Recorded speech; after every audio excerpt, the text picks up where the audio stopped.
Pastor Praveen పగడాల మరణం తెలుగు రాష్ట్రాల్లో సంచలనంగా మారింది. క్రైస్తవ మత ప్రచారకుడిగా, బోధకుడిగా ఆయన 2 తెలుగు రాష్ట్రాల్లోనే కాదు, దేశవ్యాప్తంగా సుపరిచితుడు.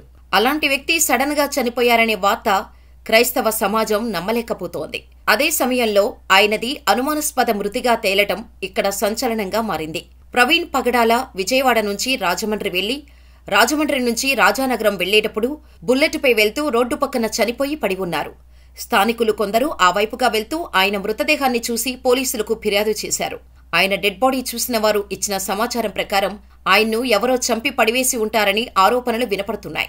ఆయన మృతదేహంపై గాయాలున్నాయని, పెదాలపై కూడా గాయాలున్నాయని, రాడుతో కొట్టినట్టు గాయాలు కనపడుతున్నాయని అంటున్నారు. ప్రవీణ్ పగడాల మృతదేహాన్ని రాజమండ్రి ప్రభుత్వ ఆసుపత్రి మార్చురీకి తరలించగా అక్కడ క్రైస్తవ సోదరులు ధర్నా చేపట్టారు.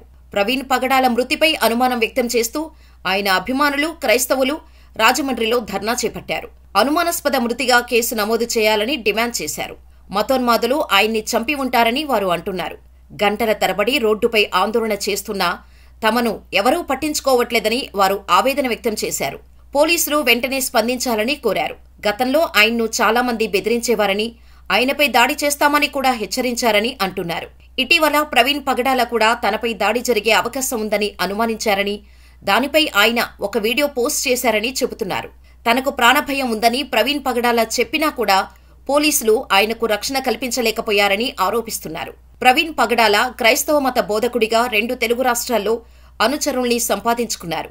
కడప జిల్లాతో ఆయనకు అనుబంధం ఉంది. ప్రస్తుతం ఆయన హైదరాబాద్లో నివసిస్తున్నారు. 2 తెలుగు రాష్ట్రాల్లో బోధన కోసం ఆయన అప్పుడప్పుడు వివిధ ప్రాంతాలకు వస్తుంటారు. ఈ క్రమంలో రాజమండ్రి వద్ద కార్యక్రమాలకు వచ్చిన ఆయన అనుమానాస్పద స్థితిలో మృతి చెందినట్టు తెలుస్తోంది. ప్రవీణ్ పగడాల మృతిపై పలువురు క్రైస్తవ మత ప్రచారకులు దిగ్భ్రాంతి వ్యక్తం చేశారు. ఒకప్పటి సినీ హీరో, ప్రస్తుతం మత ప్రచారకుడిగా ఉన్న రాజా కూడా ప్రవీణ్ పగడాల మృతిపై స్పందించారు. ఆయన ఒక వీడియో విడుదల చేశారు.